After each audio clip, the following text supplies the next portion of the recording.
Tô tentando salvar essa chamada ali, vocês estão vendo? Muito lento. Meu Deus. Frequência salva com sucesso. Meu Deus do céu. Vai dar tudo certo. Andresa, né, que entrou? Pronto. Ana O resto, Patrícia gente. entrou, professora. Isso, professora. Ana Patrícia. Quem mais? Amanda de Araújo. Fernanda Dourado, Fiamma, Flávia, Jamine, Janaína, Nayara Avelino, Vinícius e Yara. Vocês aí ainda não entraram, então fica para chamada final, tá bom? Bem, eu convidei aí a vocês para baixarem o nosso materialzinho que eu deixei lá disponível, Doenças Benignas da Laringe, parte 1. Aí tem continuação das doenças da laringe, parte 2. Então, a gente vai baixar esse aqui, a continuação, tá? Que é para a gente acompanhar a aula de hoje e depois dar uma olhadinha em alguns vídeos que a professora trouxe aí para vocês. Beleza? Então, eu vou acessar aqui no material para a gente começar a nossa aula. Então, na aula passada, nós vimos um pouco, né, sobre essas doenças benignas. A gente viu que todas essas doenças benignas que nós estamos vendo, elas diretamente elas vão estar refletindo ali na nossa voz, né? E que tem umas que são mais comuns e outras menos comuns, tá? E hoje a gente vai dar a continuação desse mesmo segmento patológico, né, nessa área. E para finalizar com chave de ouro, a gente vai finalizar na próxima com as paralisias e pregas vocais e fazer a nossa provinha parcial, tá? Então, aqui hoje a gente vai falar sobre granulomas, tá? Então, a gente tem aqui o granulomas, que também é uma doença presente, né, nas pregas vocais, só que esse tipo de doença aqui, ele é frequentemente antecedente a uma intubação orotraqueal, tá? Então, aqui os granulomas, eles estão muito associados, esse tipo de desenvolvimento de tecido, está muito relacionado a trauma por conta da intubação e também por conta da extubação, tá bom? Então, geralmente, quando o paciente passa por esse tipo de procedimento, né, eles, 40% desses aqui, ó, na pesquisa que foi feita, relata a presença de granulomas, tá bom? Então, assim, granulomas, eles ocorrem geralmente na região posterior, né, que fica próximo ao tubo, né, que é inserido. Então, geralmente ele acontece ali, ele compromete a região posterior da laringe, né? E mais comumente no processo vocal e no corpo da cartilagem aritenoide. Porque dependendo do seu tamanho, ele vai envolver e vai comprometer toda essa região, tá bom? Aqui a gente tem aqui, ó, o abuso vocal, que também é um importante fator de risco, né? Associado a esse tipo de situação, né? A gente também tem aqui que vai também trazer dificuldade e até acentuar esse desenvolvimento é o refluxo local também, a tosse crônica, né? Ou um trauma laríngeo prévio, tá bom? E tudo isso aqui, ele está muito associado a esse tipo de doença benigna, que é o granuloma, tá? Então, aqui a gente tem aqui, eu botei até grande aqui, olha, são mais comuns em mulheres e crianças devido à menor dimensão da laringe. Então, aqui a gente tem aqui, né, uma epidemiologia mais acentuada para mulheres e crianças, tá? Aqui nessa situação fisiopatológica, o processo, ele inicia com trauma da região posterior, tá? E nesse momento vai fazer o quê? Vai aparecer ali o desenvolvimento de pericondrite, né? Então, nessa região de invasão, todo o processo, todo aquele tecido, não se esconde.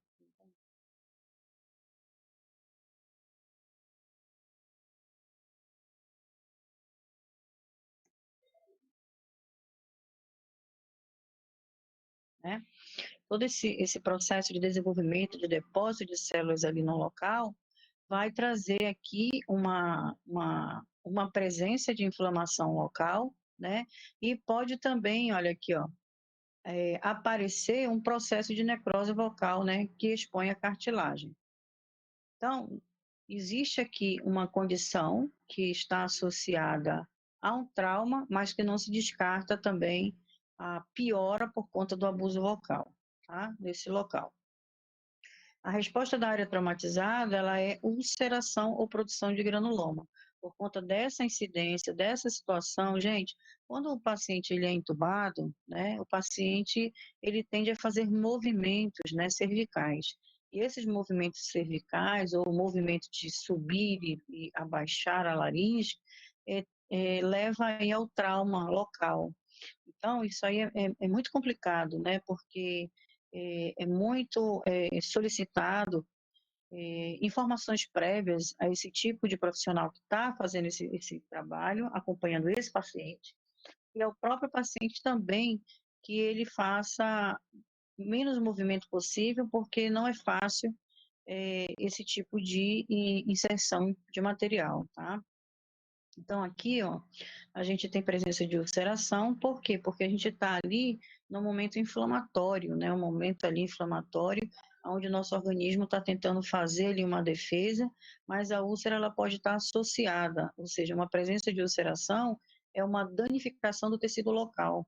E essa danificação de tecido, ela passa por uma escavação local, ou seja, uma morte celular, né, com presença de um líquido ali caseoso no local, tá bom? E aí é por isso que aparece a necrose também local daquele tecido. Então, normalmente, se não cuidar do granuloma, ele pode levar a uma necrose, ou então ele pode proliferar-se e transformar numa doença pior, em vez de benigna, tá? A este estágio, ele segue-se a formação de um pólipo inflamatório pela proliferação do tecido central e epitelização da periferia, né? O refluxo gastroesofágico, ele pode intensificar o processo inflamatório no processo vocal.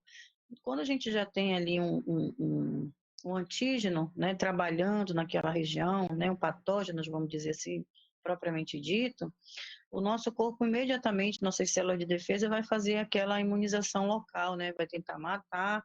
Só que nesse processo que já invadiu o tecido, eles também vão fazer o quê? Substituição de tecido, né? Então, comumente essas células vão começar a trabalhar e elas mesmas vão estar liberando enzimas tóxicas para aquele local, principalmente ali os leucócitos, tá? Então, os linfócitos, os macrófagos, então eles vão estar ali liberando enzimas, né, tóxicas para matar aquele agressor que está ali no local. E com isso, começa a aparecer a ulceração nesse granuloma, tá bem? É um estágio inflamatório ali em processo de cicatrização, tá bom? E o refluxo gastroesofágico, ele pode intensificar o processo inflamatório, porque ali eu vou ter mais acidez no local, né, levando ali um trauma maior, né? Usualmente são unilaterais, né, com área de irritação por contato no processo vocal oposto, ou seja, sempre tem uma margem ali contralateral que também vai estar muito irritada, né? E aqui a gente tem aqui que os granulomas de intubação, eles também podem ser subglóticos. Então, ele não pode estar só ali naquela região laríngea, ele pode também estar na região subglótica. Antes das pregas vocais, ele pode se manifestar, dependendo da situação daquele paciente, né? De como ele está entubado, como é que ele está se comportando naquela situação.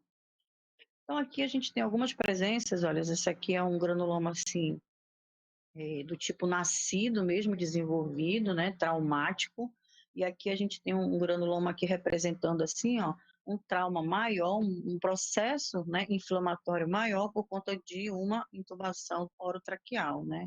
Então, se a gente observar, a gente tem aqui eritemas locais, bastante vasos com eritemas locais, provocando aqui uma hiperemia acentuada, né.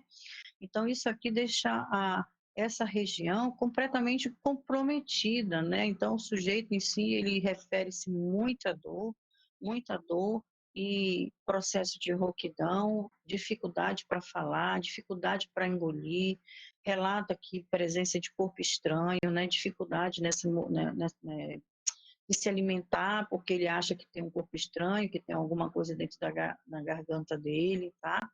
Então, se a gente observar, né, ele tem, assim, uma característica polipóide, né, olha, uma característica polipóide, mas se você observar aqui dentro desse granuloma, eu tenho um depósito de tecido, o mesmo tecido fibroso que está aqui antes da lâmina própria, né, que é a superficial, um depósito de tecido, ou seja, uma neoplasia local, né, fazendo com que haja esse tipo de proliferação, tá bom? Então, esse tipo de edema aqui, olha, nessa situação ele tem que ser retirado, tem que ser feito a cirurgia local, ó. Não tem como ficar com esse granuloma aqui. E uma diferença desse granuloma para o pódio é que você pode observar que aqui, ó, ele está sempre na região posterior, seja do lado direito, seja do lado esquerdo, né? Se a gente observar, ele vai estar sempre na porção posterior. Aqui eu tenho ele bilateral, mas é muito, muito difícil ele nascer bilateralmente. Mas a gente tem essa condição bilateral aqui também. Então, esse aqui que a gente está observando, ele é quase um pouco diferenciado, né? Ó, ele tem aqui uma deformidade, né, na sua capsulação, né, ele é um pouco diferenciado dos demais, ó. Mas a gente observa que ele não é aquela coisa cística redondinha, né? Que nem os nódulos vocais, e que ele não fica nessa região aqui, ó, propriamente dita, anterior e medial, tá? Ou seja, é um trauma mesmo que causou. O trauma, ele leva a irritabilidade no local, e aquela irritabilidade começa a ser agredida, ser jogada ali um potencial de acidez muito alta para o local, para tentar combater a agressão, e finda que pode levar aqui à existência do granuloma, desenvolvimento desse tecido, tá? Então, esses aqui são os granulomas que também. E nessas condições, o sujeito, ele precisa, mesmo ele entubado ou ele estubado, ele precisa passar por orientações fonoaudiológicas, né? Porque a gente tem que fazer uma adequação para que esse sujeito ele não sofra, porque no ato da extubação é muito importante que o paciente ele passe por orientações e não sinta tanto esse trauma antes de ser estubado, né? Porque é tipo assim, deixar o paciente fazendo todos os movimentos ainda entubado, ele vai estar ali totalmente se traumatizando, né? Fazendo com que fique mais complicado esse processo inflamatório, tá? Ele não sai desse estágio inflamatório. Aqui a gente passa por tratamentos biológicos e tratamentos cirúrgicos e também fonoterápicos após essa retirada do granuloma do local. Ok aí? Então, vamos tentar um pouco mais, olha, o quadro clínico desse tipo de doença benigna, ó, o sintoma mais comum é a rouquidão, né? Contudo, ó, tem sensação de pigarro na garganta, com tosse frequente para poder limpar a garganta, sensação de corpo estranho e dor, como a professora acabou de explicar, isso aqui é o quadro clínico, tá? Dependendo da localização do granuloma, quanto mais ele for acentuado, quanto mais ele tiver grande envolvendo aquela região, o paciente também pode até apresentar quadro de dispneia, né? Porque ele vai ali comprometer aquele orifício na passagem do ar, já que ele está muito presente na porção posterior, tá?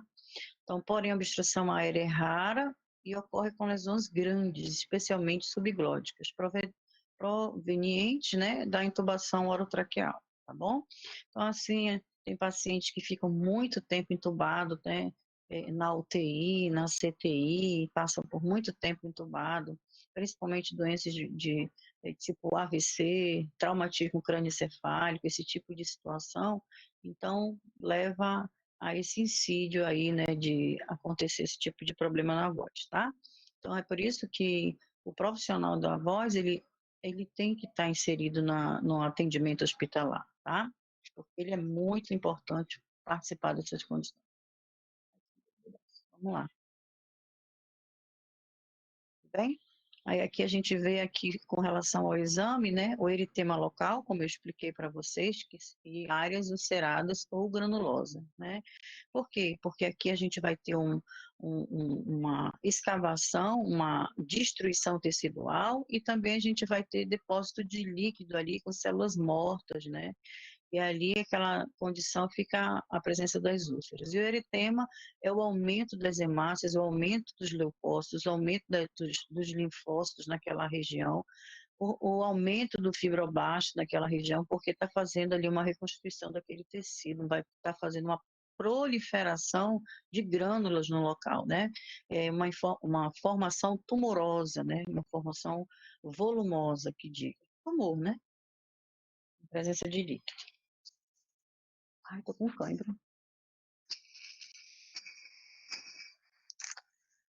Querem uma jujuba? Uma jujubinha, que é para adoçar aqui. Nem posso comer isso. Tá dando para entender aí?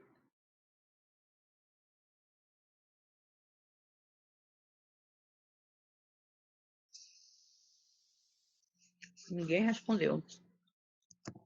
Professora. Tranquilo, tá dando para Sim, ver. professora. E essa jujuba, hein? Vou Oi? catar a senhora pelo cabelo, viu? É porque eu acabei de chegar, eu atendi um paciente muito longe, e eu acabei de chegar e não deu tempo nem de eu comer, sacanagem, né? Enfim, vamos lá, hein? Aí meu marido só dorme com um saco de jujuba do lado. Eu peguei, aproveitei que ele não tá aqui e roubei a jujuba. Olha aqui, ó. Aqui a gente tem aqui, né?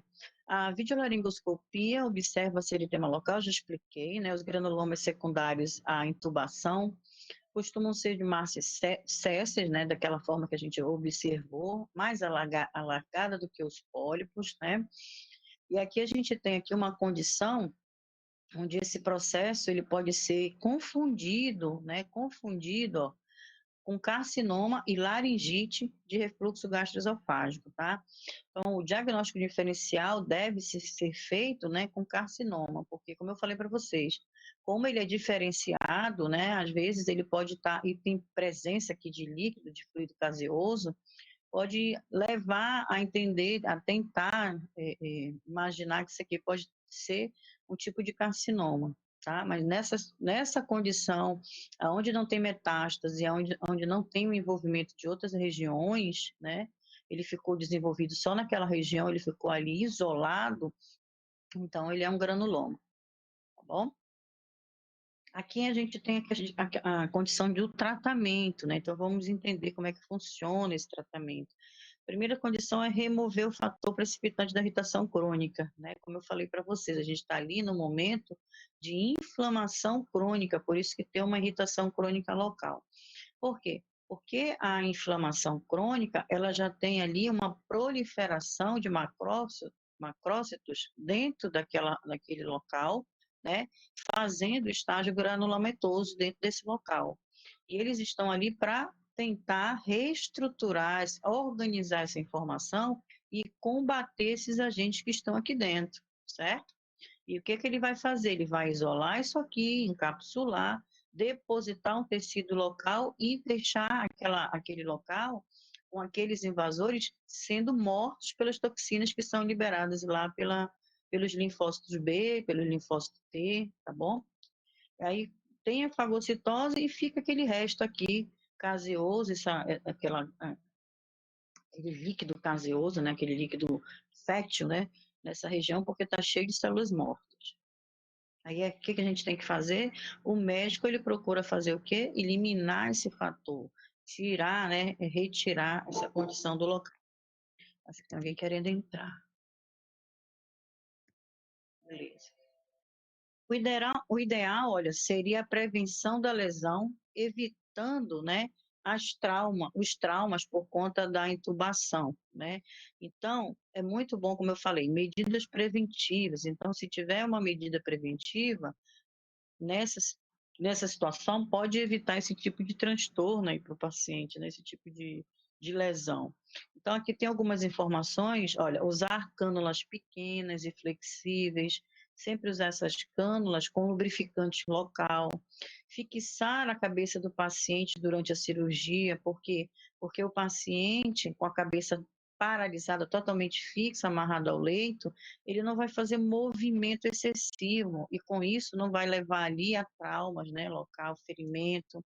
Primeiro vai ter a ruptura dos vasos, aí os vasos vão levar ali um momento de cicatrização fazendo um coágulo, aí aquele coágulo vai atrair para o local ali muitos leucócitos, muitas células vai fazer aquela e vai fazer aquela tentativa de cura, né? Vai colocar os bichinhos saudadinhos para trabalhar, e isso já vai começar ali a fazer um processo, né, doloroso, né, naquela região.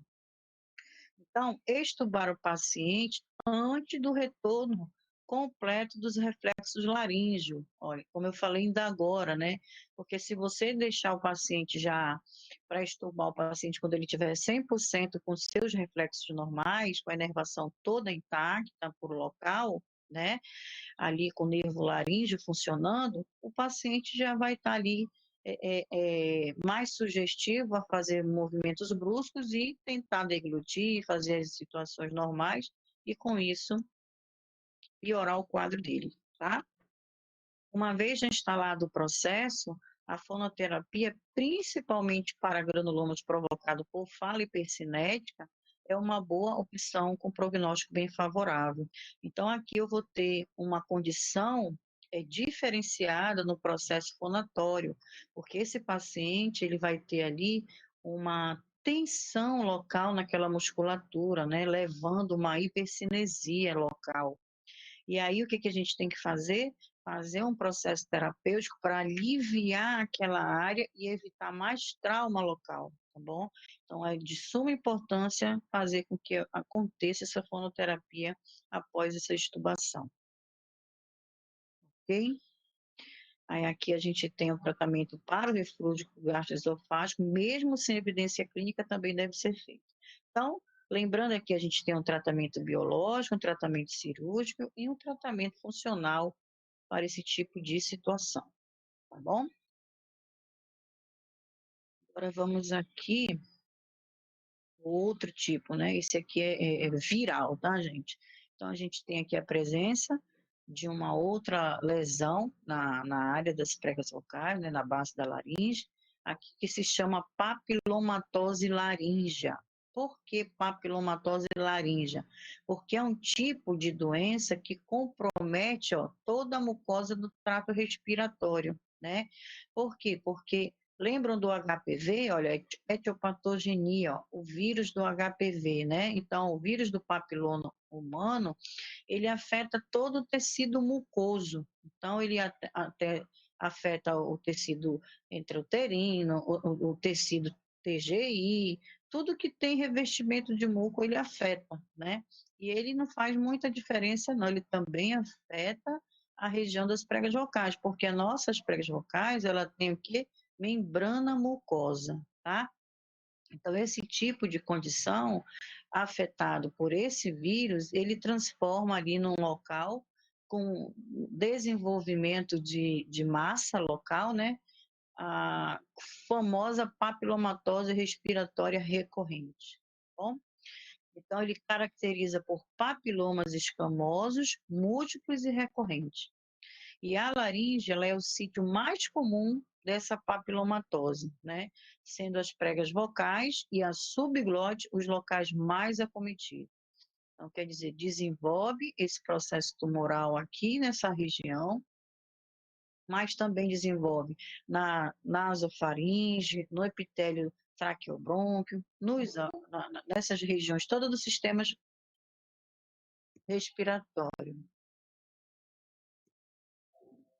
Beleza? Aqui a gente tem assim, ó, a invasão desse parênquima pulmonar por epitélio escamoso, colunar ou transicional pode ocorrer na forma agressiva da doença, né? Que invade localmente sem metástase à distância. Ou seja, ele não é uma célula cancerígena, ele não tem metástase no local, né? Mas ele prolifera-se ali muito agressivamente, muito rapidamente, tá bom? Ele é mais comum em crianças e adultos até 30 anos de idade. Porém, pode acometer qualquer faixa etária, ou seja, qualquer um pode estar sujeito ali, né, ao vírus HPV, sendo que as crianças e as pessoas até 30 anos de idade são os mais comprometidos, tá? Vamos entender aqui como é que funciona essa situação aqui, ó. Acredita-se que essas lesões sejam de etiologia viral, né? Atribuída ao papiloma humano. sendo a causa mais comum de tumores laríngeos benignos, tá bom? Propõe-se que em criança a transmissão seja vertical, ocorrendo no canal de parto como incidência, tá? Então, quer dizer, a gente tem aqui uma situação de transmissão, né, de mãe para filho, tá? Ou também por infecção pós-natal, por contato com indivíduos infectados. Nesse caso aqui é mais raro. Em trabalho realizado, né, por Chan e Kanchman, né, eles encontraram um caso de papilomatose juvenil em criança já nascida de parto cesárea, uma revisão de 109 casos que eles estudaram, né? Só que aqui, nessa situação, a criança ela tinha esse papiloma já instalado, já tinha no seu corpo, né? Foi feita a análise ali das células imunitárias, mas só que foi descoberto isso aqui já depois, nesse período, no processo juvenil, tá? Então, o exame que se faz ultraestrutural, que é o imunohistoquímico da lesão, demonstraram HPV, tá bom? Então, assim, a gente tem algumas associações com algum tipo de classificação, né? Que é o tipo 18, o tipo 31, o tipo 6, o tipo 11, né? Que são os mais comuns. E todo esse tipo de processo tumoral, ele traz aqui, ó, a displasia local, o aumento, né, daquele tecido, tá? Então, provocando ali um processo tumoral local, tá bom? Olha aqui como é esse papiloma. Ele é muito diferente de um granuloma, ele é muito diferente, né, de um cisto, de um pólipo, né? Ele sempre ele vai se proliferar, ó, ele vai trazer aqui a neoplasia local, a proliferação tecidual, mas sem se espalhar para outra região, em formato de cacho de uva, né? Então, quando a gente ver essa imagem aqui, olha, diferente das outras, totalmente irregular, a gente já vê que é um formato diferenciado, um formato em cacho de uva, tá? Então, aqui, um formatozinho em cacho de uva, sempre ele vai sair no formato em cacho de uva. Do mesmo jeito que ele se prolifera, né, ali no intestino, do mesmo jeito que ele se prolifera lá na mulher, né, ali no ovário, ali no útero, do jeito que ele se prolifera assim na mucosa. Tá? Qualquer mucosa ele se prolifera em formato de cacho de uva. Okay? Então, aqui a gente conseguiu observar, né, que a gente tem granulomas, que são muito recorrentes, né, aqui, a traumas após intubação, mas também, principalmente a extubação, né, esse processo envolve aqui um cuidado excessivo por conta do trauma que está ali e por conta do processo inflamatório, né? Que ele sai de um processo inflamatório agudo e perpassa a um processo inflamatório crônico, tá bom? Por quê? Porque tem ali uma proliferação tecidual local necessitando de cura e de reparo, tá bom? E a gente vê alguns, né, sempre com inflamação, hiperemia local, bastante uma reação inflamatória local, tá? Vimos também aqui um papilomitose, agora que a professora explicou direitinho, né? Que aí é decorrente do HPV e que ele também compromete esse espaço das pregas vocais. Então, a gente observou que ele também está muito acentuado aqui na porção anterior, mas ele também ele prolifera-se na porção posterior. Ó, aqui eu tenho porção anterior, porção posterior, né? Eu tenho ele bilateral, eu tenho unilateral, ou seja, ele é um tipo de processo diferenciado, né? Então, ele só não consegue se disseminar para outras regiões, ele sempre fica naquela região porque ele não tem um processo de metástase. Agora, se fosse uma célula cancerígena, né, maligna, aí comprometeria outras áreas, tá? Aí, gente, quando a gente tem esse antígeno no nosso corpo, levando a esse tipo de neoplasia, né, a gente tem que verificar que o nosso corpo ele produz aqui anticorpos, né? Então, esses anticorpos estão aqui dentro, ó, tentando neutralizar essa reação que está tendo aqui infecciosa no local. Ok? A gente também tem outras condições associadas também que vai comprometer aí, né, essa estrutura aí da nossa voz. Às vezes sim, às vezes não, né? A gente, como a professora falou na aula passada, a gente tem alterações que nós chamamos de alterações estruturais mínimas, né? Nessas condições, pode haver ou não um comprometimento na produção vocal. Então, bora ver o que o Pontes disse. O Pontes falou que essa expressão alterações estruturais mínimas da laringe, ela refere-se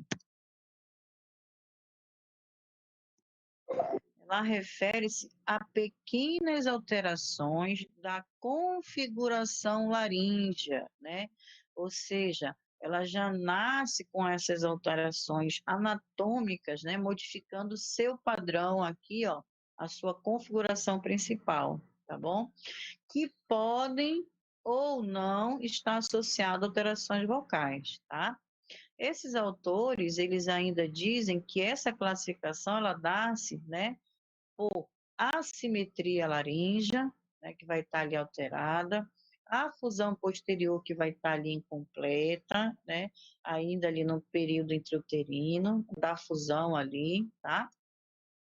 Os desvios de desproporção glótica e alterações estruturais mínimas de cobertura das pregas vocais, tá bom?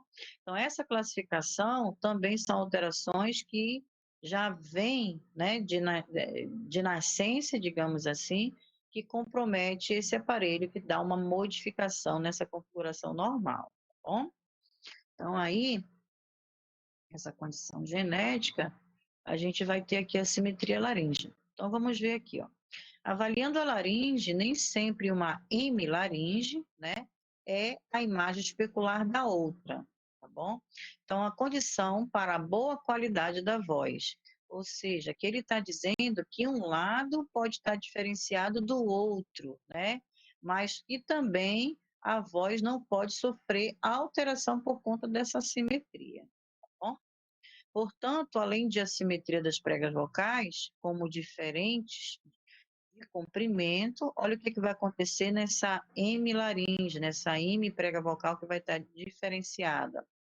Quando for analisada, tem que verificar se é o mesmo comprimento, se é o mesmo volume, se é a mesma posição da porção fonatória, se é a mesma posição da porção respiratória, se é o mesmo posicionamento da laringe e a sua configuração, né? Isso tudo tem que ser avaliado.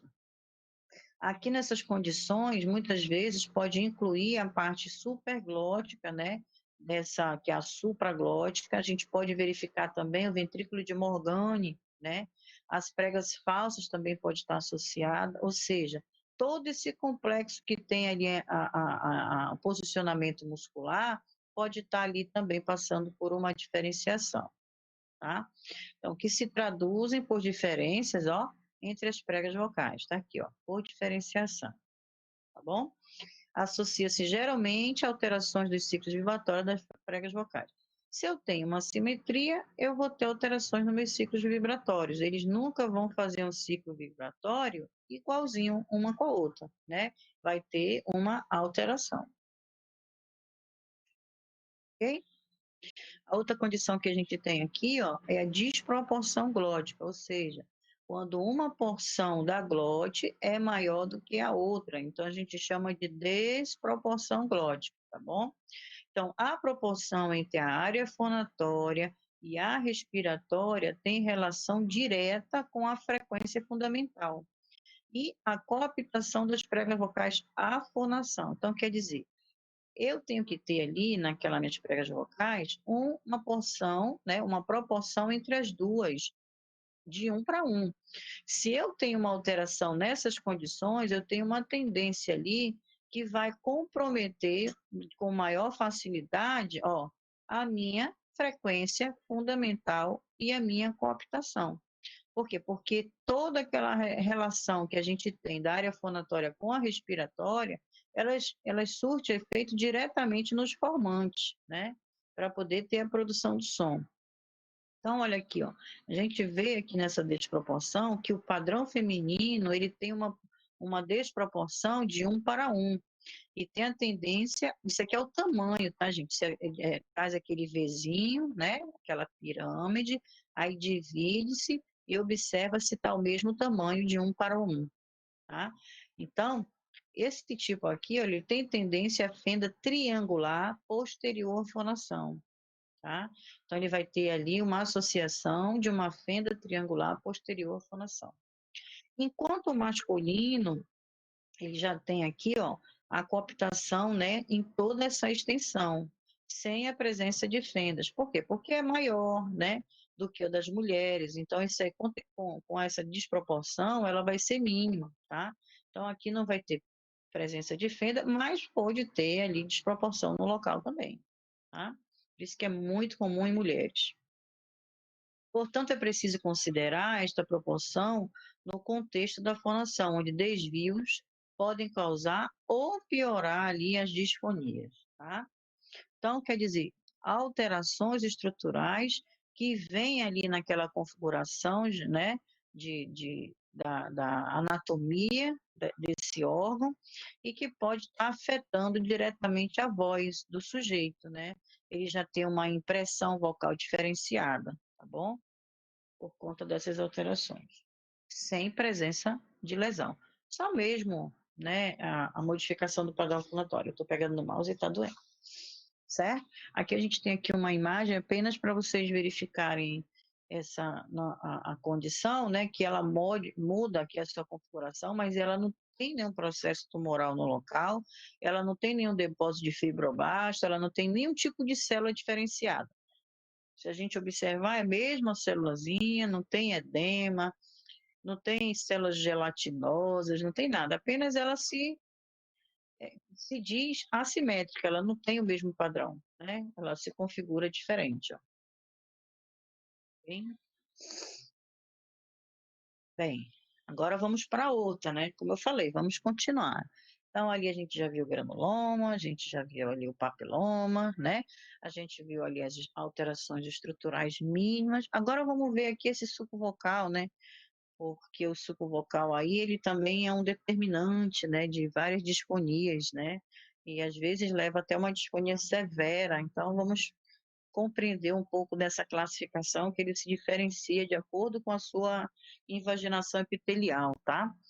Então aqui, ó, a gente tem um suco vocal. O que é o suco vocal? O suco é uma depressão, tá, gente? Quando tem um suco, ele é uma depressão, tá?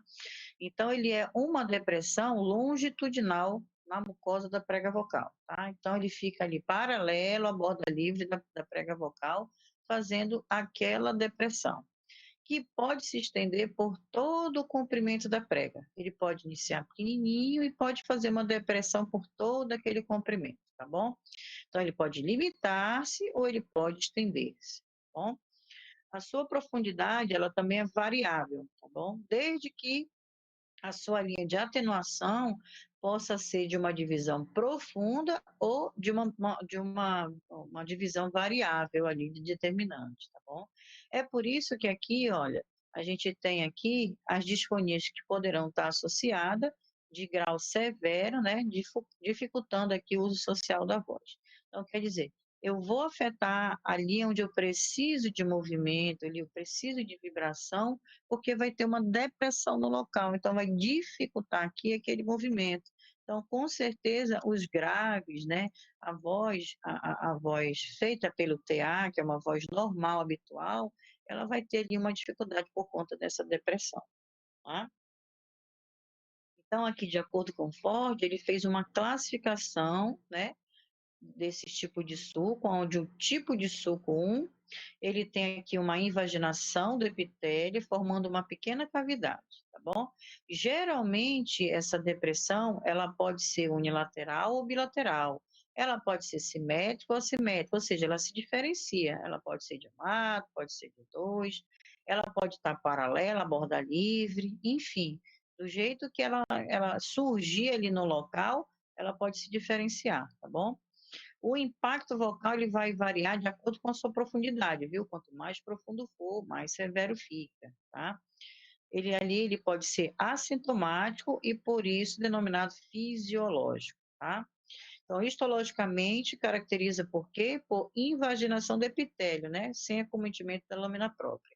Então, quer dizer, naquela parte da base da lâmina própria, no tecido epitelial, tecido, tá? Epitelial, ele vai haver ali o quê? Uma depressão local, beleza? Então, olha, se a gente observar, a lâmina própria, ela está preservada, toda preservadinha, né? Essa lâmina superficial. Mas abaixo da lâmina superficial, a gente tem ali tecido conjuntivo, né? Que ali traz ali nosso tecido, né? Epitelial das pregas vocais. E aí a gente observa que nesse tecido tem o quê? A presença desse aprofundamento local, né? Então, isso aí nós chamamos de sulco vocal.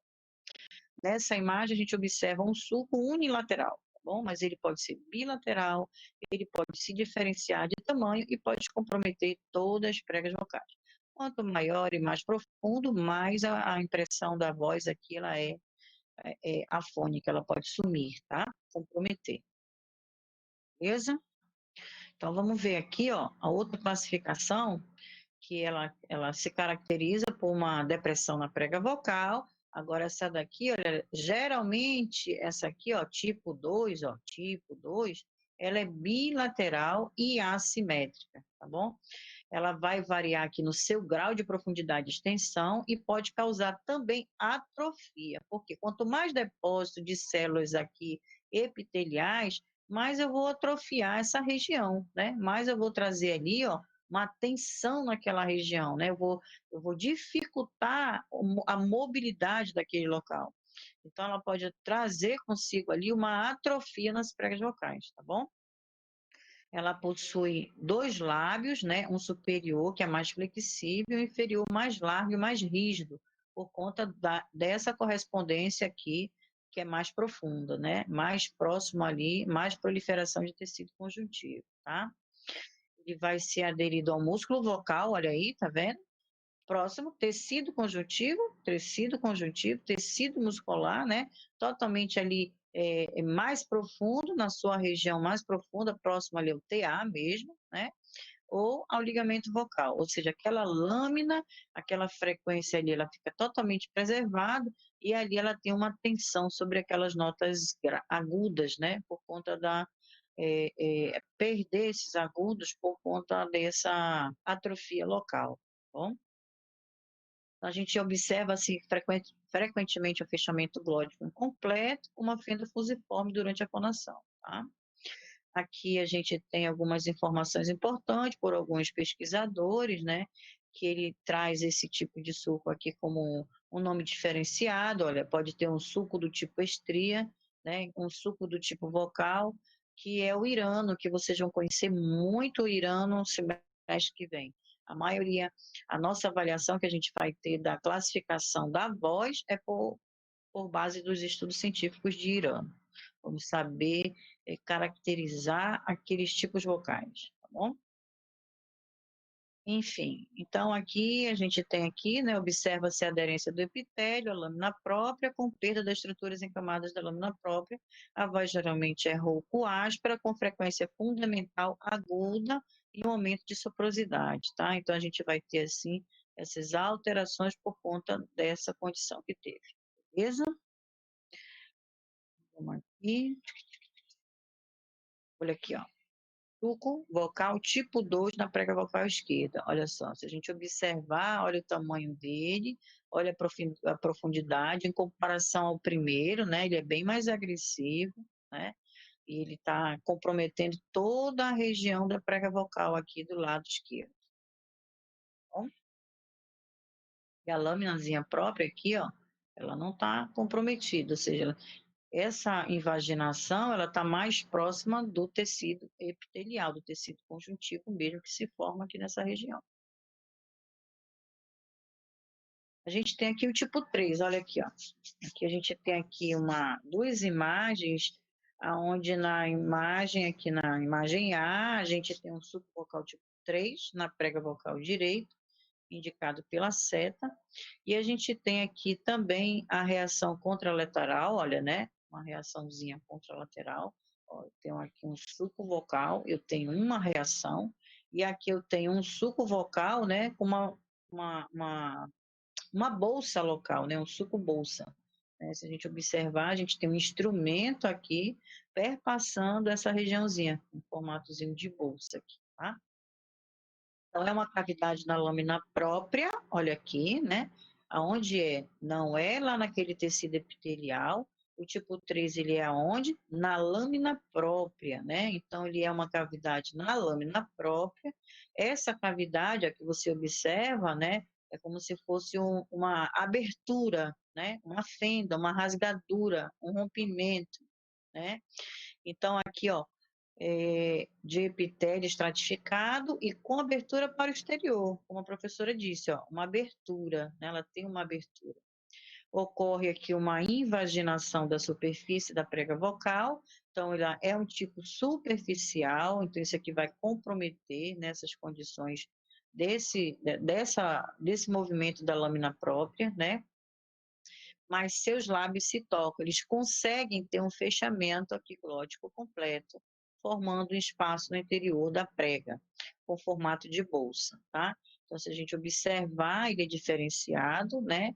Ele não é muito interno, ele não envolve o tecido epitelial, ele envolve aqui uma fenda, uma abertura, uma brecha, né? Aonde? Na lâmina própria das pregas vocais. Ok? Então, a gente tem aqui essas duas imagens para vocês verem como se diferenciam os sucos. Então, aqui a gente tem aqui uma condição histopatológica, né, onde o suco vocal é usualmente situado na camada superficial da lâmina própria, naquela condição, né, com aproximadamente até 4 milímetros de profundidade, né.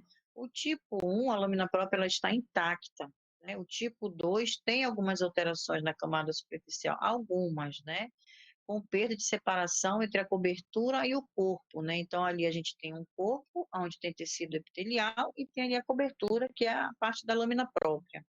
Podendo existir fixação da camada epitelial ao ligamento, e ali levando à atrofia, tá bom? E a gente tem aqui o tipo 3, que essa fixação é maior, né? E produz reação inflamatória ao redor do suco, podendo haver aumento de fibras colágeno ao redor do mesmo, tá?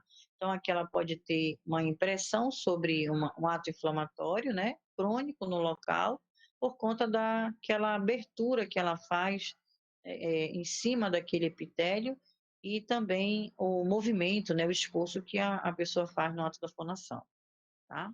Porque comprometeu, né, aquela lâmina superficial. Beleza?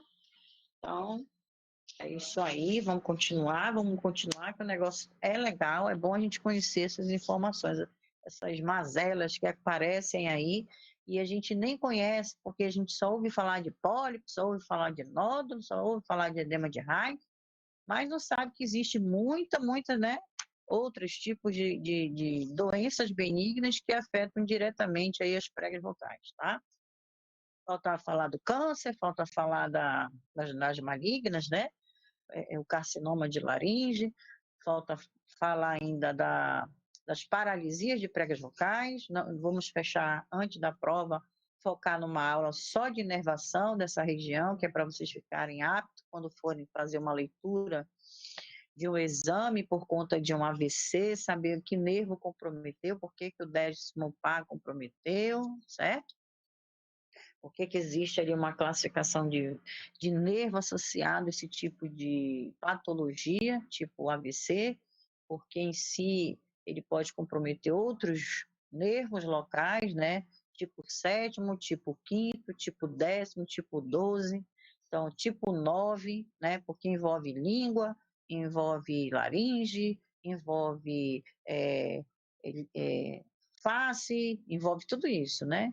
Então, a gente tem ali parte que é só sensitiva, parte que é motora, e toda essa inervação ela é muito importante aí para quem for trabalhar com esse tipo de paciente, tá? Você nunca deve esquecer que antes de qualquer condição, qualquer terapia, o bom terapeuta é aquele que conhece todo o funcionamento muscular, que conhece bem de motricidade. Se ele conhecer, ele é um bom terapeuta. E nervoso, né, Karen? Não pode esquecer. muscular. Então, aqui, ó, cisto epidermoide, né? Então, a gente tem aqui um cisto epidermoide, uma presença, né, de uma massa benigna, mas aonde? No espaço de Rank, né? Lá naquela lâmina superficial da camada da lâmina própria, no espaço de Rank, tá bom? Então, essa cavidade, ela vai ser revertida por um tipo de epitélio escamoso, né, totalmente estratificado, e pode estar aderido às fibras elásticas ou colágeno do ligamento vocal, né? Então, cisto a gente já sabe. Depósito de massa, depósito de fibras, né, que estão ali escamosa no local, tá bom? Então, o conteúdo da cavidade cística é formado por material queratinizado, né? Então, a gente tem um tipo de célula que vai desenvolver-se no local queratinizada, né? Com cristais de colesterol. Olha aqui, ó, a gente vai ter depósito de colesterol no local, depósito de gordura, né, no local. Geralmente, esse tipo de depósito de gordura, ele dá-se por a alteração que tem ali naquele tecido, e aquele tecido acaba fazendo ali um depósito de colesterol no local, beleza? Por conta da sua ruptura do revestimento. Então, diferente dos cistos de retenção, cujo conteúdo é mucoso, tá? Então, ali é mucoso, presença de outro tipo de célula desenvolvendo ali, né, que é mucoso, muco, tá? Então, a junção dos terços anteriores e médios da borda livre da prega vocal é o local mais frequente para o aparecimento desse tipo de lesão, tá? Mesmo aqui a gente pode ver, olha, como o edema de contato, né? Como os nódulos e hematomas localizados, que são resultado do uso abusivo da voz. Então, o cisto epidermoide, ele é muito, muito, muito confundido com nódulos, né? Por quê? Porque ele está naquela região anterior, né? Ele está ali aparecendo e às vezes dá a impressão de que eles são nódulos. Então tem ali um diagnóstico diferencial com esse tipo de material aí, por conta da sua aparência e da sua localização, tá? A maioria dos cistos também está localizada nesta região, por isso que eles são confundidos, tudo bem? Clinicamente pode ser assintomático ou com disfonia de vários graus, devido à redução da elasticidade da túnica mucosa ou pela presença do abaulamento da prega vocal, tá? Então, quer dizer, da mesma forma que acontece aqui com os nódulos, né? Ele vai trazer essas características, né? Porque ele vai estar na mesma região ali daquela camada superficial, né? Da lâmina própria, e ali ele vai trazer ali um diferencial na sua caracterização de função, né? Na sua cooptação, na sua onda mucosa, tá? A voz aqui é caracterizada por rouquidão e frequência fundamental grave, tá? Então, geralmente, a voz aqui dele tem esse timbre aí grave, ok? Então, vamos lá.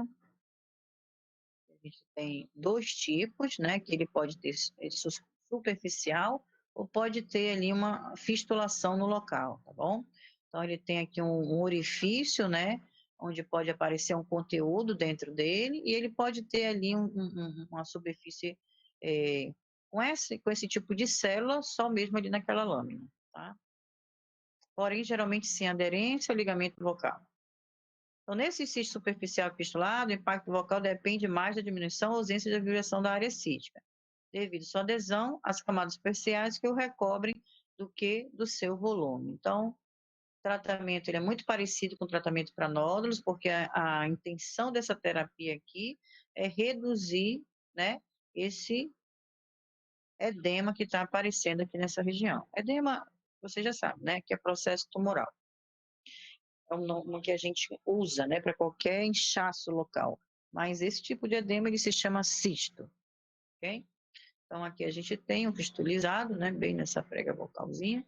Olha como ele parece aqui, né? Ele tem uma impressão contralateral, mas ele é um cisto. Ah, não é nódulo, ele é diferenciado no seu tamanho, no seu local, na sua estrutura, tá? Então, tem essas condições aí que traz aí essas informações. E a gente tem aqui, ó, um nascido aqui mais profundo, né, ó, mais profundo, onde a camada aqui superficial ela está intacta e agora ele veio na parte mais do corpo da prega vocal. Então, eu tenho aqui situado na mucosa da prega vocal se a aderência à camada superficial, tá bom? Então, pode estar ou não aderido ao ligamento, né? E apresentando aí apresenta aderido, né, às camadas superficiais, o que permite a mobilidade da túnica mucosa. Neste caso, o impacto vocal depende mais do volume, né, do que da diminuição ou ausência. Então, esse impacto aqui ele está mais associado ao volume, né, que vai acontecer por conta desse impacto aqui. Ok, então esse aqui é um tipo de cisto profundo, né, bilateral, ele está mostrando, ó, bilateral, que é observado na imagem. Você observa aqui a parte superficial sem a presença do cisto e a parte profunda com a presença do cisto, tá? Esse aqui ele é fistulado, fistulizado, ok? E aqui, ó, as pontes de mucosas. Pronto, a gente vamos finalizar. Ainda tem um microdiafragma. Então, a gente tem ainda aqui as pontes de mucosa, olha só. O que é uma ponte de mucosa? É uma alça. É uma alça que aparece ali na mucosa ao longo da prega vocal, tá? Então, aquilo ali nasceu uma membrana, aquela membrana, ela se soltou, né? Por isso que ela é uma alça, tipo uma alça de bolsa mesmo, né? Então, ela desenvolveu-se lá na prega vocal, tá bom? E ela pode ter uma extensão variável, uma espessura variável, né? Ela tem ali toda uma concentração de tecido conjuntivo ali no seu local, né? Então, ela é um pedaço da prega vocal, só que fora daquele ligamento da prega vocal, daquele corpo da prega vocal, né? Então, ela nasce uma alça aonde não deve. Por isso que nós chamamos de ponte de mucosa, tá bom? O impacto vocal é geralmente pequeno, né? Caracterizado por discreta aspereza, porque a ponte, gente, ela vibra junto com a mucosa. Então, nasceu um corpo ali diferenciado, uma alteração, né, anatômica diferenciado, trazendo um novo tecido membranoso, mas que ela não traz ali um impacto direcionado à voz, tá? Podem existir lesões associadas na prega vocal, né, como pólipo, leucoplasia, edema, nódulo, entre outras, com essa associação, né? O que vai ali, ó, o diagnóstico clínico tornar esse diagnóstico difícil e as pontes de mucosa são frequentemente diagnosticadas durante a cirurgia de outras lesões. Ou seja, quando eles vão fazer ali a, a inserção, que eles vão tocar naquele outro, vamos supor que tem um nódulo, eles vão perceber que quando eles puxarem com a pinça, eles vão perceber que existe uma túnica revestindo aquele local. E se ela tiver o espaço entre, ó, fazendo essa alça, significa que é uma ponte de mucosa, tá bom? Então, a gente tem aqui uma ponte de mucosa em tira, né, em fita, e a gente tem uma ponte de mucosa em bolsa, ó, o formato aqui também de depressão, tá? Então, olha, a principal hipótese quando sua cirurgia descrita por fulano de tal, Bausch, né, segundo a qual as pontes de mucosas são originadas a partir de cistos, ó, das pregas vocais. Esse autor ele acha que quando se tem cisto, né, se tem também o acompanhamento ali, o desenvolvimento das pontes de mucosa, ok? Essa parte que ele diz que é ali na superfície superior às pregas vocais. Então, uma ponte de mucosa entre os dois orifícios de fistolização. Podem se apresentar em diferentes formas, lá, do jeito que a professora explicou. Então, para bom entendedor, nada mais é do que uma presença de uma tira, né? Uma tira de tecido conjuntivo sobre aquela região, que pode estar acompanhada ou não de presença de edema local, tá? Aqui para este autor, ele diz o seguinte, que esse tipo de ponte pode estar ocasionada por cistos em pregas vocais, tá? Pronto. Então, vamos lá para o microdiafragma laríngeo. Bem, como eu falei para vocês, né? É muita informação,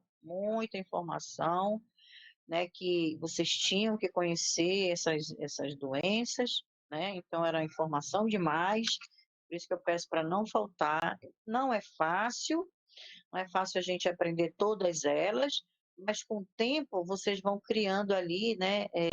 Com a experiência, vocês vão criando hábitos de identificação. O que a gente tem que ter em consideração a todas essas lesões benignas da laringe? Que muitas delas, elas têm ali a sua produção, né, seu desenvolvimento da região fonatória, por isso que ela traz impacto na voz. Outras delas, a não ser traumática, tipo ali o granuloma, né, o papilomatose, né, a ponte de mucosa, algumas delas podem trazer ali outras situações associadas, tá? Mas tudo ali, querendo ou não, traz ali um comprometimento vocal, nem que seja leve. Vamos ver aqui esse microdiafragma. Então, essa aqui é uma estrutura membranácea formada por mucosa, ou seja, um tecido membranoso, né, na região anterior das pregas vocais, tudo bem? Então, aqui a gente tem um desenvolvimento de uma membrana, por isso que ele é um microdiafragma laríngeo, ó, tá bem aqui. E esse microdiafragma laríngeo é um desenvolvimento membranáceo que ele vai anteceder as lesões benignas, tá? Então, se a gente observar aqui, a gente tem nódulos bilateralmente e aqui tem um depósito de tecido membranoso antes dele. Então, esse tecido que nasceu aqui, ó, aqui não, opa, aqui nessa região não deveria existir esse tecido, tá? Porque ela tem que acompanhar essa configuração, ó, essa configuração. Ela viria, aí fazia o boleamento e voltaria para o seu, né, para a sua inserçãozinha. O que aconteceu? Aconteceu que depositou aqui um tecido que cresceu, formando aqui uma membrana, tá bom? Que nós chamamos de microdiafragma. Ó, nas duas imagens aparece aqui esse tipo de tecido, beleza?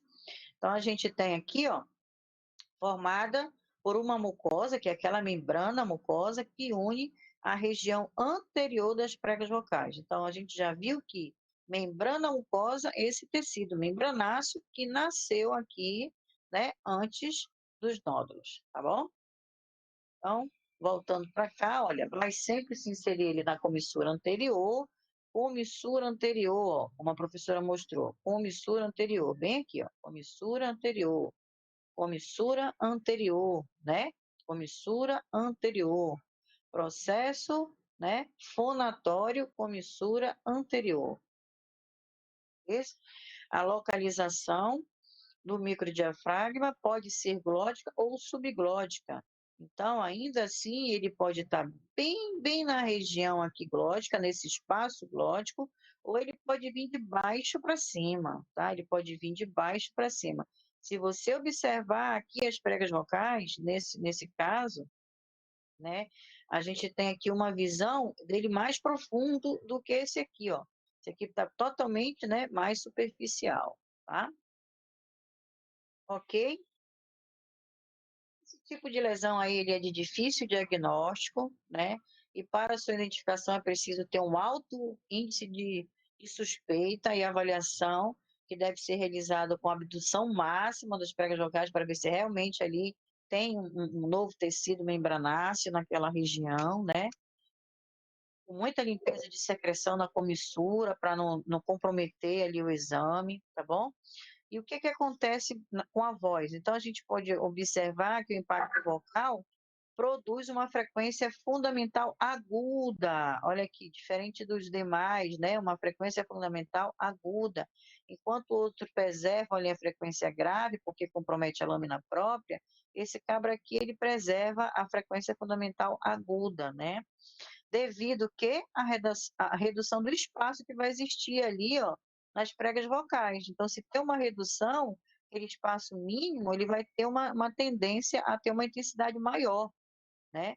Podendo ali dificultar ou impedir a muda vocal, principalmente nos rapazes, né? Olha, fisiológica dos rapazes, tá?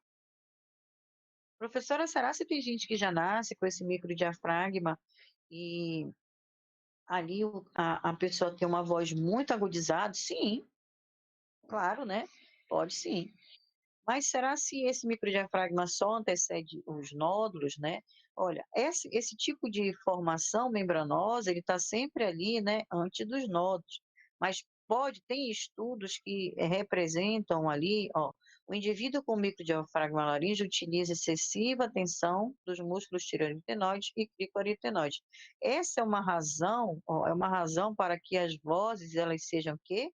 Agudas, porque o indivíduo que tem esse tipo de microdiafragma laríngeo, ele tem uma tendência a jogar uma tensão sobre esses dois músculos.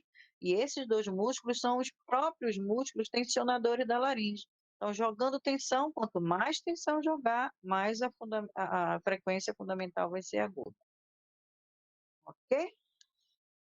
Então, a gente tem aqui, ó, as lesões mais frequentes associadas ao microdiafragma são os nódulos, ou seja, as mais frequentes. Não significa que só antecede os nódulos, tá?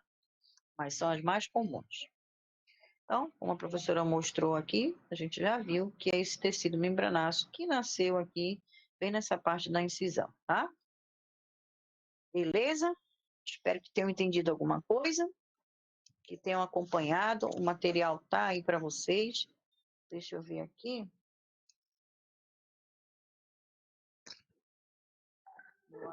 Cadê meu HD? Meu HD. Ai, tá caindo tudo. Tô com uma dor nas minhas costas.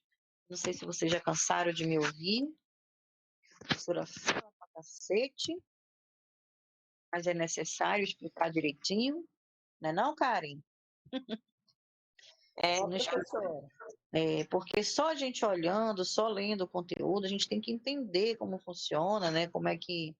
eu convido vocês a estudar muito patologia, tá, gente? Fazer um curso ali de aprimoramento no Cefac, tá? Tem cursos online no Cefac que tem ali estudos patológicos, porque com a patologia vocês estudando, vocês vão conhecer como é o mecanismo de defesa também funcionando. Lembra que vocês tiveram no primeiro e segundo período imuno? Tiveram esse tipo de disciplina? Eu não sei se vocês tiveram, né? Só sei que eu tive, na época que eu tive, Sim, professora. eu não dava valor nenhum. Ah, por que eu vou estar estudando essas porras, esse negócio de células, esses negócios, justamente por isso. Olha só, quando a gente tem um paciente num processo inflamatório, a gente já sabe por que ele está com aquele... Aquele processo inflamatório, ele é bom ou ele é ruim?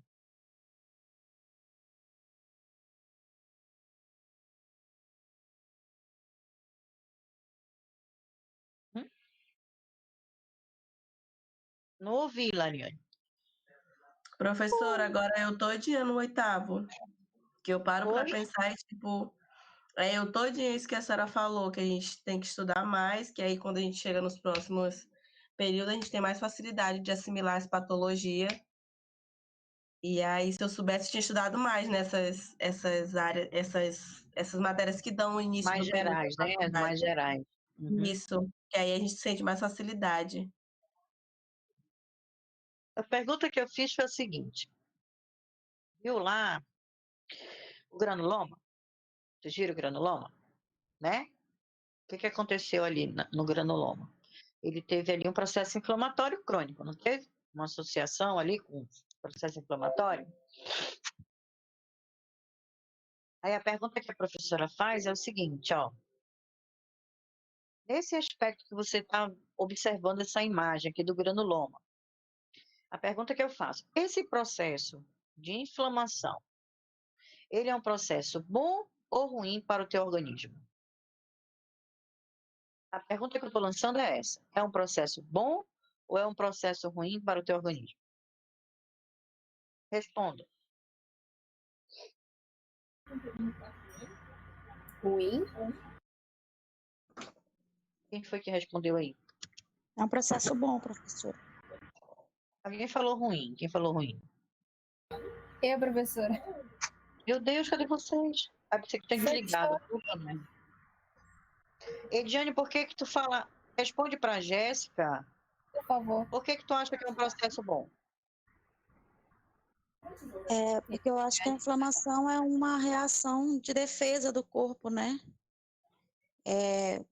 Eu tinha caído da internet, professora, eu entrei agora e vi a senhora perguntando. Não sei se eu perdi alguma coisa. Então vamos lá, Jéssica. Vamos acompanhar o fio aqui da Ediane, beleza? Sim. E vamos entender o que ela quis dizer. É um processo bom, certo? Não é um processo ruim. Porque se nós não tivéssemos a resposta de defesa do nosso organismo, não existiria cura no nosso organismo.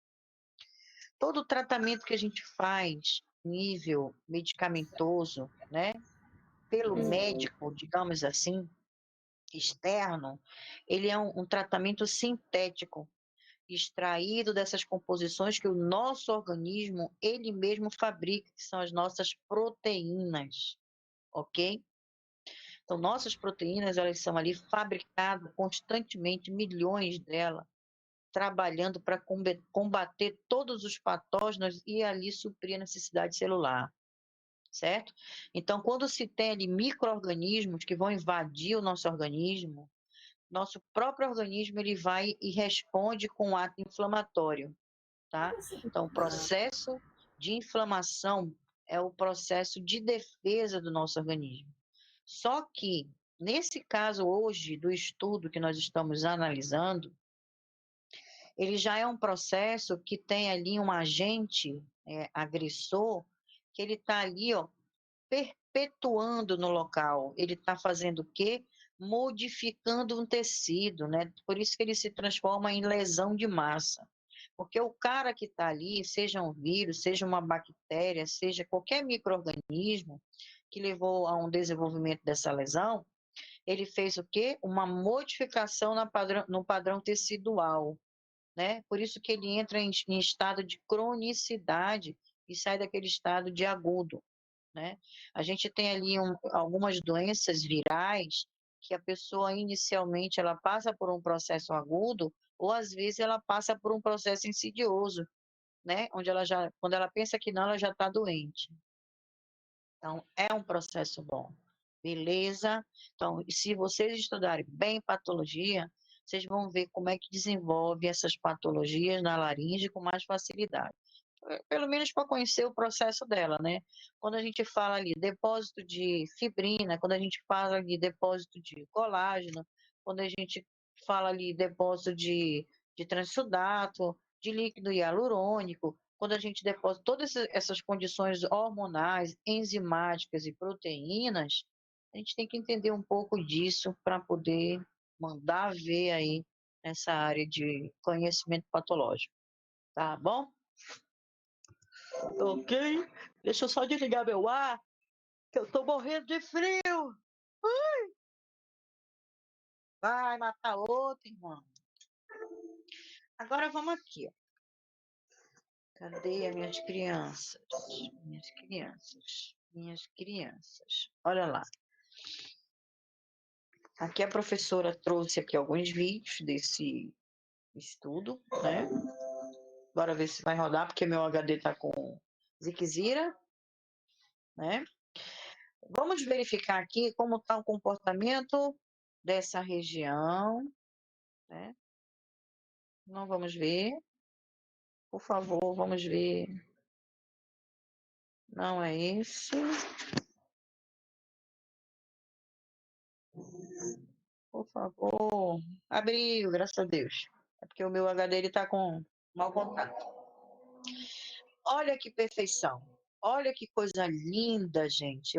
Toda vez que eu vejo essa imagem, eu lembro assim de um indivíduo saudável, de um indivíduo bem alimentado, de um indivíduo com proteínas normais, de um indivíduo perfeito, né? Porque eu tenho aqui um aparato todo fonador numa região de visão superior da glote, mostrando a glote perfeita, sem presença de inflamação, sem presença de salivação, sem presença de assimetria, tudo legal. Olha, as aritenoides, tudo num comportamento, um fechamento completo, uma coaptação completa, as bordas livres trabalhando normalmente, fazendo sua vibração completa. Isso aqui a gente tem uma laringe normal. Olha que lindo esse movimento estroboscópico, gente. O que a gente observa aqui, ó? A gente tem uma diferenciação de tom, né, para verificar como está funcionando esse TA e, juntamente com ele, o CT, ó. As aritenoides são responsáveis por permitir a adução. Ela permitindo essa adução, ela consegue permitir que as pregas vocais entrem em contato uma com a outra. Então, as aritenoides, no seu processo, permite essa adução, esse vigiamento, né? Para que elas consigam ter um contato uma com a outra. Olha que, né? Aí, ó, a gente tem aqui, ó, nesse momento, uma tensão nessa região do TA, né? No músculo aqui do TA, e essa tensão provocou aqui também um afastamento do TA, do CT para as aritenoides. Então, eu tenho uma tensão de TA e uma tensão de CT, fazendo o quê? Um alongamento, ó, um afilamento e um alongamento. Olha que lindo. Vamos entender a composição do músculo, né? Onde eu tenho uma tensão sobre o TA, onde eu tenho uma tensão sobre o CT, que são os principais tensionadores das pregas vocais, permitindo que um tom grave, olha que lindo, afinou as pregas vocais e alongou. Olha que lindo, gente, trabalhando perfeitamente, né? O grave, um relaxamento do TA, um relaxamento do CT, agora local, e o encurtamento das pregas vocais, olha que fofinho, né?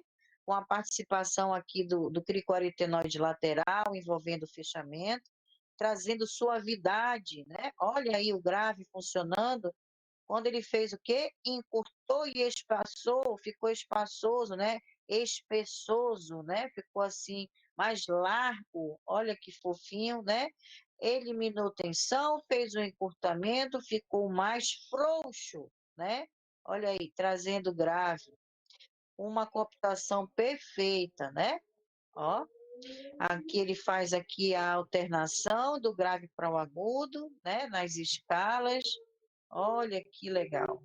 Então, perfeito, perfeito, perfeito. Né? Não é lindo observar?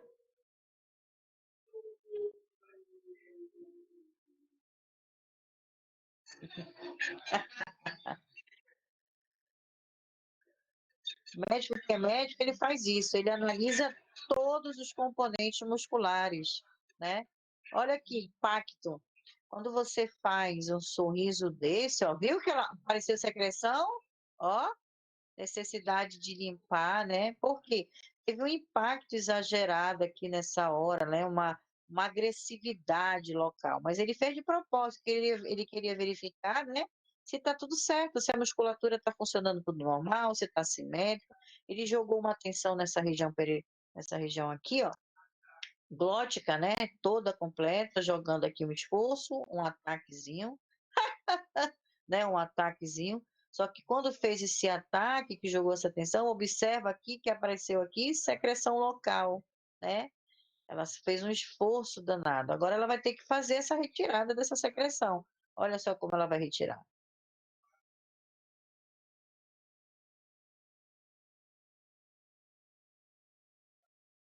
Olha aqui o funcionamento, né? O que ela está fazendo?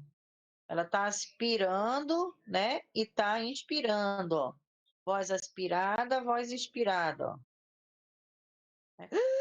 Né? Fazendo aqui, ó. Por quê? Porque ela quer ver como está esses flashes, como é que está esse movimento, como é que está essa onda mucosa. Ela quer ver se está fechando normalmente, se tem uma formação da onda normal. Tá aí, ó. Tudo simétrico, trabalhando junto, ó. Né? Bonitinho, ó. Ó. Beleza? Que legal. Estão acompanhando aí? Tá dando para assistir?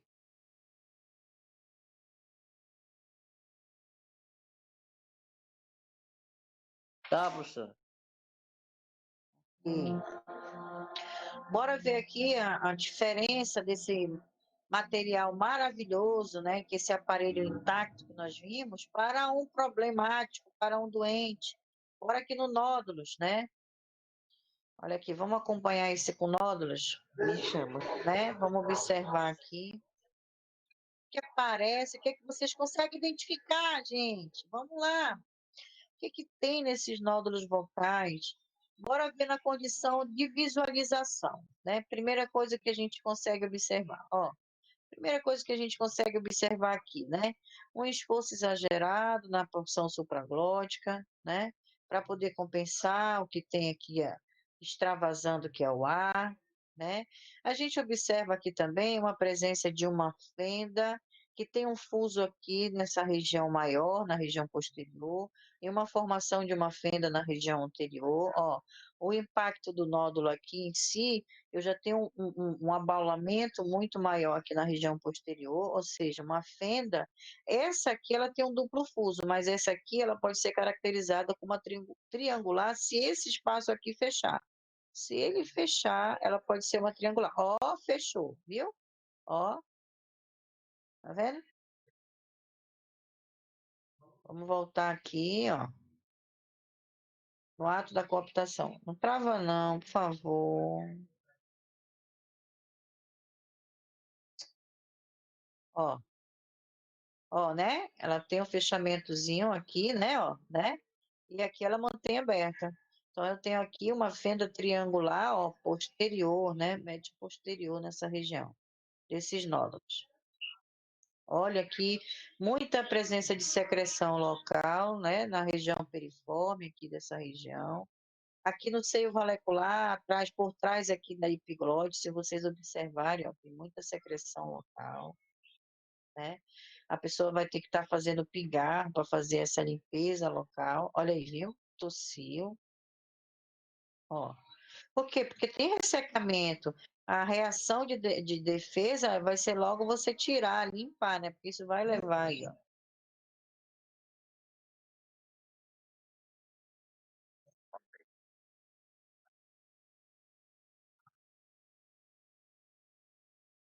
Aqui tem uma alteração laríngea, como ele explicou, um aumento mais acompanhado,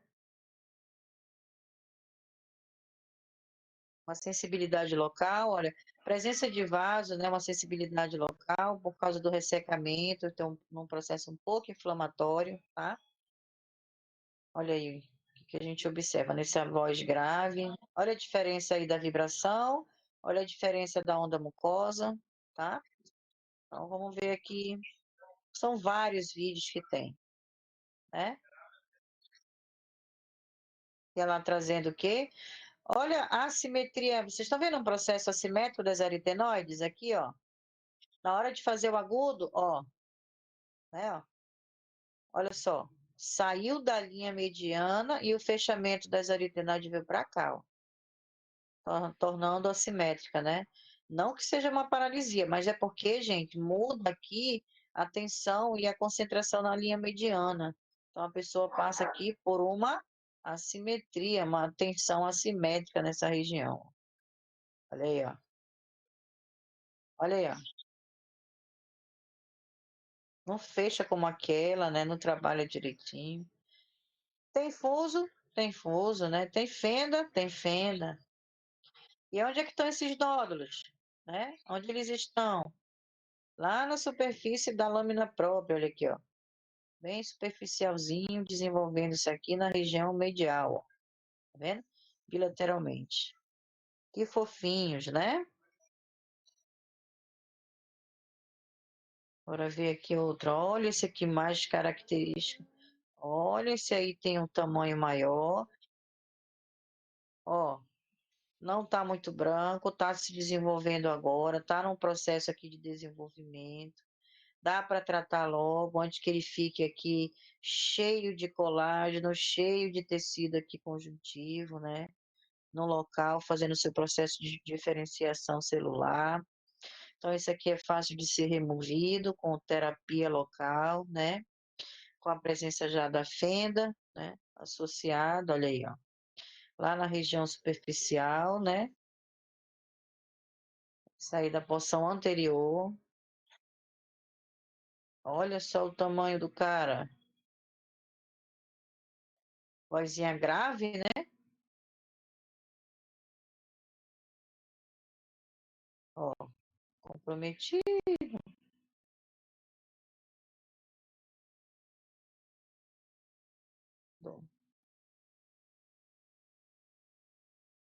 E tem outros. Paciente 7. Então, quer dizer, gente, tem uma doença benigna? Tem. Se você observar todos que têm doença benigna, olha, né, muda-se a coloração, muda-se o aspecto, muda-se o volume, presença de eritema, presença de, né, uma vasodilatação local, né? Então, quer dizer, o seu funcionamento é comprometido, o seu fechamento glótico é incompleto, as suas bordas livres tem o movimento incompleto, fechamento incompleto, ou seja, estragou aqui o aparelho fonador, estragou, né? Vamos voltar aqui, vamos ver os cistozinhos aqui.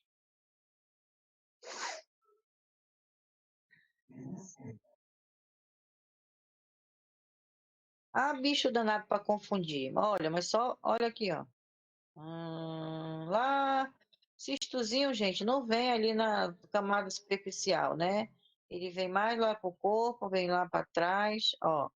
Tanto que se você observar, ele tá lá atrás. Primeiro acontece a onda mucosa, depois ele aparece, ó, né? Observa que a lâmina superficial da lâmina própria, ela faz o fechamento completo e ele tá lá existindo, ó, e tem um fechamento completo, diferente do nódulo, diferente do pólipo, que não tem fechamento completo, tá?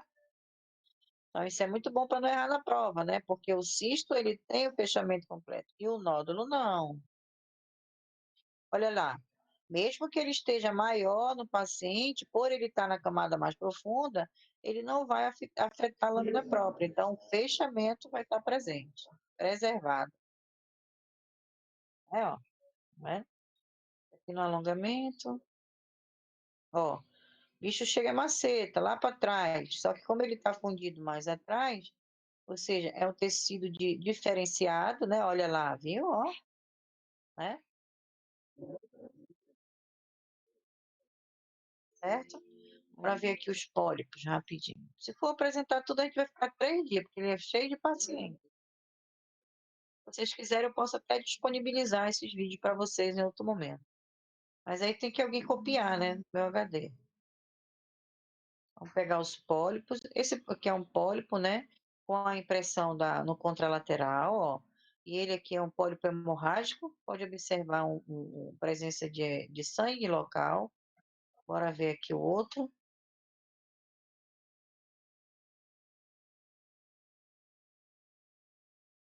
É hemorrágico também, tá?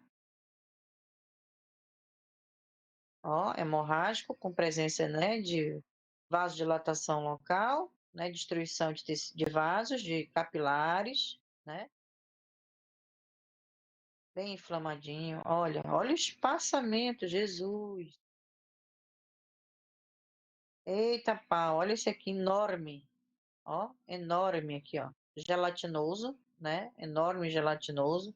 Se você observar, ele tá mais com aspecto do tecido gelatinoso do que hemorrágico. Enorme, enorme, enorme, envolvendo o quê? Ó, toda a lâmina própria, né? Da camada da lâmina vocal aqui, ó. Lâmina superficial. Diferente, né?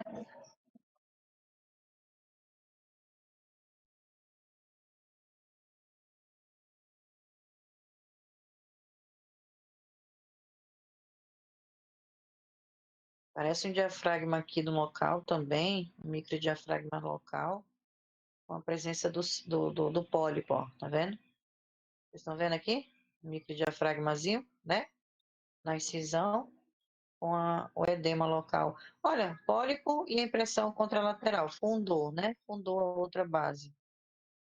Ó, né? Fendazinha vocal presente. Acho que eu tenho aqui um bem grande, deixa eu ver se é esse.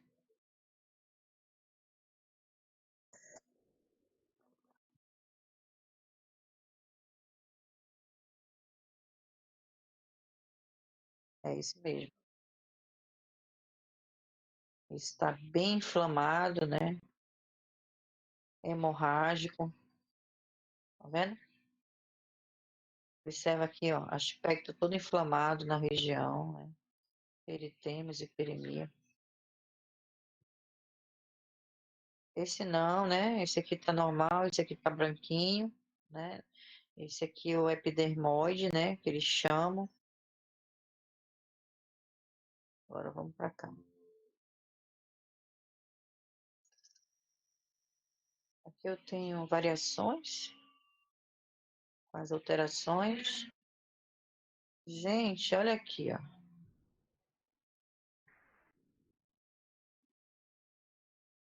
Olha só.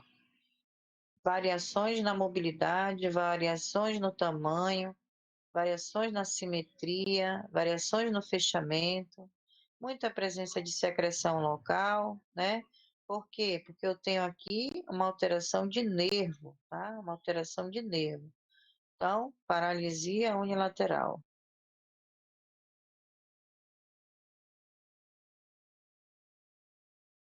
Vamos ver essa outra. Paralisia unilateral também, né? Já com resposta já do outro lado, tá?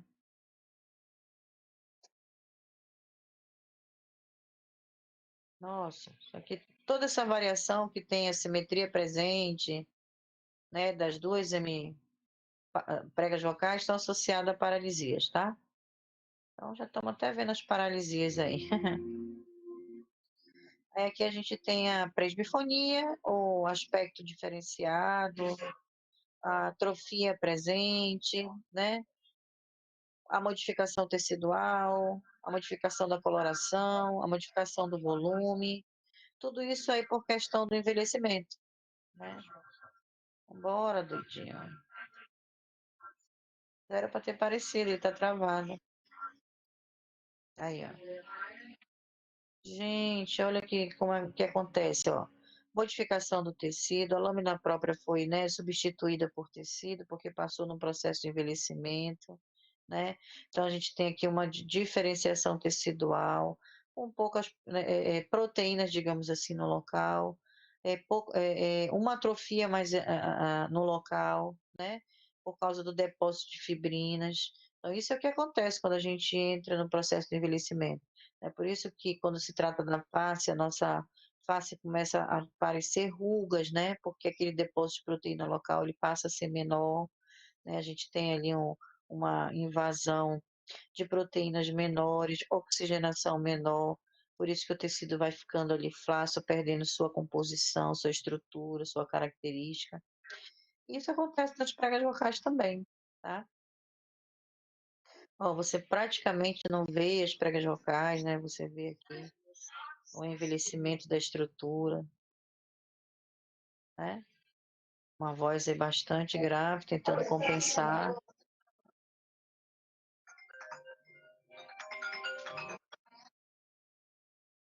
Então, pelo menos agora você já sabe que quando vocês veem essa imagem, e quase você não consegue enxergar as pregas vocais, né? Porque ela está mais baixa. A gente observa que no processo de envelhecimento, a laringe ela fica mais baixa. Então, ela, em vez dela estar ali entre a vértebra C3, C6, C4, ela está lá pela C5, ela vai ficando mais difícil de visualizar, tanto que vocês viram que ela é mais profunda, né? Você não consegue visualizar nitidamente como as outras, as pregas vocais, né? Ok? Bora ver aqui um AVC, uma resposta da paresia. Esse aqui já tá melhorzinho. Ó, já tem um, né? É uma hemiparesia, mas já tá até melhorzinho esse paciente aqui. Enfim, esses foram os vídeos que eu pude mostrar para vocês. Eu espero que vocês tenham acompanhado um pouco. Então, quer dizer, a gente tem que pensar a respeito das condições das nossas pregas vocais, do nosso aparelho fonador. A gente tem que pensar que a gente tem que ter um material ali rico, oxigenado, bem tratado, como esse, bem limpinho, bem sequinho, sem presença de secreção. Isso é um aparelho fonador saudável, isso é uma laringe saudável, tá? Isso aqui, essa impressão é que vocês têm que ver, tem que fixar na mente de vocês, tá? Tudo aqui desenvolveu-se certinho, desenvolveu-se igual, o fechamento é igual, a espessura é igual, o tamanho é igual, o fechamento é completo, o movimento é completo. Então, tudo isso aqui é que vocês precisam analisar quando vocês encontrarem uma doente. Então, saiu dessa perfeição, dessa normalidade, tem doença. Às vezes não vai apresentar nenhuma lesão benigna local, mas vai apresentar um processo ainda inflamatório, né? Que pode estar associado ali a doenças orgânicas, pode estar associado ali a traumas, né? E esse processo inflamatório é muito bom vocês também estarem analisando, né? Porque de repente eu estou ali num processo de refluxo, eu não tenho nada ali, porque não tem nada, nenhum tipo de lesão naquelas pregas vocais, mas eu posso estar ali num processo, né, crônico de refluxo, e ali eu vou estar ali irritando aquela região. Então, eu vou ter um eritema, uma epidemia, um conjunto, né, de sinais ali num processo inflamatório, levando ali a gente visualizar também um padrão diferencial do normal, tá? Então, isso aí é muito importante. Né, com consonância e um trauma e uma proliferação de massa por conta desse impacto que você torna fazendo. Beleza? Então, vou só fazer aqui a chamada de novo para quem entrou depois. E a aula de hoje foi essa. Espero que tenham gostado. Eu estou tentando tornar tudo muito simples para vocês entenderem melhor, com bastante conteúdo, bastante material para se estudar, né? E uma das minhas vontades mesmo era de quebrar esse paradigma onde ninguém gosta de voz, porque acha a voz difícil, voz é chata. Eu acho, gente, que esse pessoal que formou ou que tem essa impressão de que voz é isso e tal, foi porque não teve umas boas orientações, umas boas aulas, entendeu? Eu acho que é isso.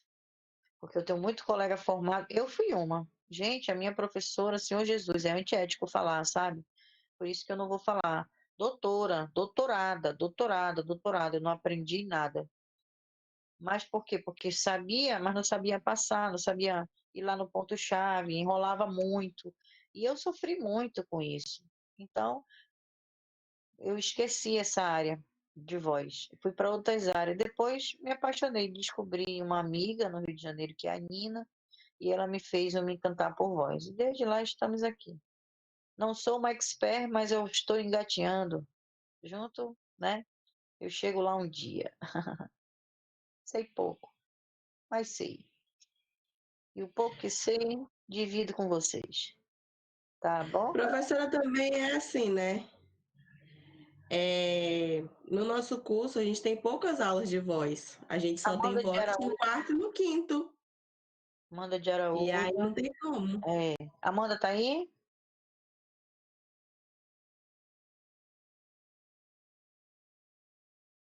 Fernanda Dourado.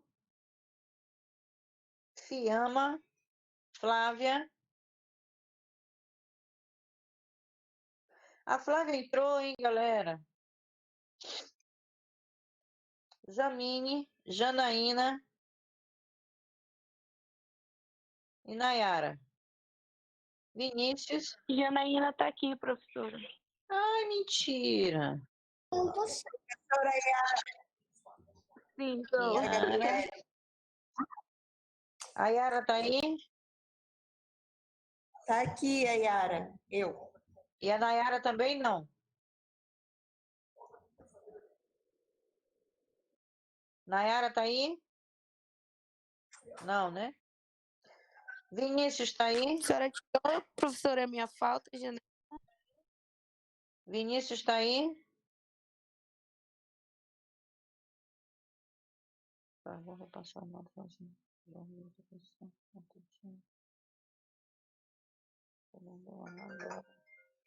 Ai, meu Deus.